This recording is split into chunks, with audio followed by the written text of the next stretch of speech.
Nanala sa isang buhawi sa Polomolok, South Cotabato. 35 pamilya ang nawalan ng tirahan. Nakatutok si Jennifer Solis ng GMA Gensan.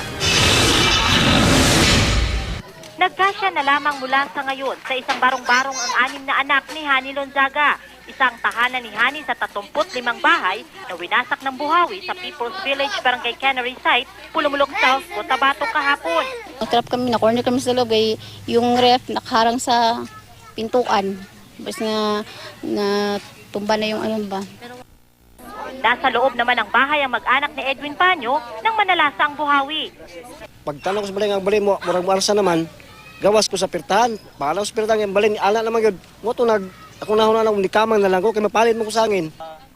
Bahagyang nasugatan ang magpinsang sina Alvin at Kenneth de la Torre nang tamaan sila nang nagbagsak ang puno. Pag washing na ako sa motor diri, natumbahan ako gano'n. Nangka. Nagulat daw ang mga residente dahil ito ang unang beses na nagkaroon ng buhawi sa kanilang lugar.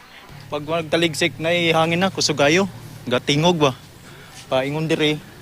Tapos pagdaon lampas na, wala pa na yung kuwan lang kani, barog pa. Na nagsugat na sa digto. Unahan, tuyok lang yung direksyon ba? Sa ngayon, wala pa raw naihandang evacuation site para sa mga biktima. Marami sa kanila kung hindi tumutuloy sa mga kamag-anak. Nagtayo muna ng pansamantalang masisilungan malapit sa lugar. Nabigyan na raw sila ng kaunting tulong ng lokal na pamahalaan. Pero sa Lunes pa raw magsasagawa ng assessment ang mga otoridad sa naging pinsala ng buhawi. Mula rito sa General Santos City, Jennifer Solis, nakatutok 24 oras.